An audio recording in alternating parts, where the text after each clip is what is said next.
C'est notre histoire contemporaine.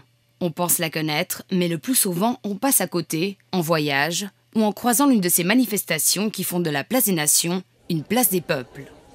Connaissez-vous la cause des Yézidis, des Baloutches ou encore celle des Cingalais? En un livre de 63 photographies, Demir Senmez nous plonge au cœur de notre temps présent, pour traverser la mémoire des peuples en lutte. Cette place des Nations Unies, c'est pour moi seule une place du monde entier. Il n'y a pas autre place. C'est comme ça, tout le monde, tous les peuples opprimés ont manifesté pour leurs droits.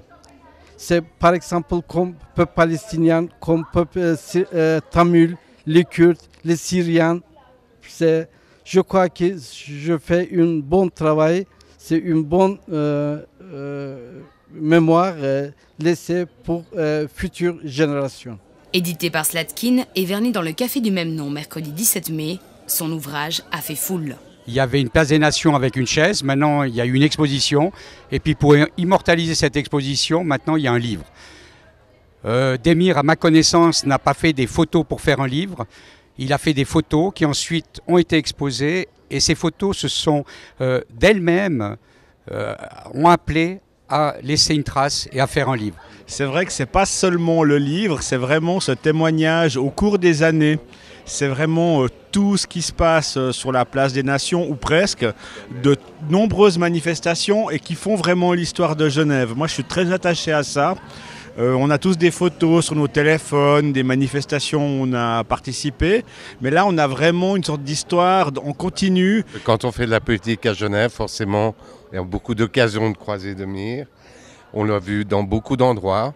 J'aimerais dire que Demir, c'est les yeux, à travers son objectif.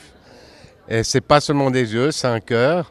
Et avec son cœur, il dit effectivement que Genève, c'est un endroit de rencontre, de paix, de dialogue. Et ça, c'est quelque chose, je crois, de quelque bord qu'on vienne, c'est quelque chose à soutenir. Ça a un sens. Genève est une ville internationale, c'est le siège de l'ONU. Et ça, c'est quand même une situation extrêmement importante pour les gens qui pensent que sur la planète, on peut régler beaucoup de problèmes en discutant.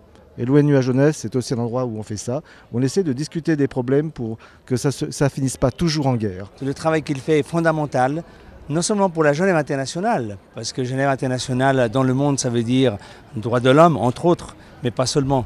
Et Demir a su capter l'attention du monde entier à travers ses photos, à travers la communication de ce qui se passe sur cette place des Nations durant ces dernières années, ce qui est fondamental pour que les gens sachent qu'à Genève, les droits de l'homme sont discutés, mais les droits de l'homme sont aussi contestés parce que beaucoup de pays dans le monde ne les respectent pas.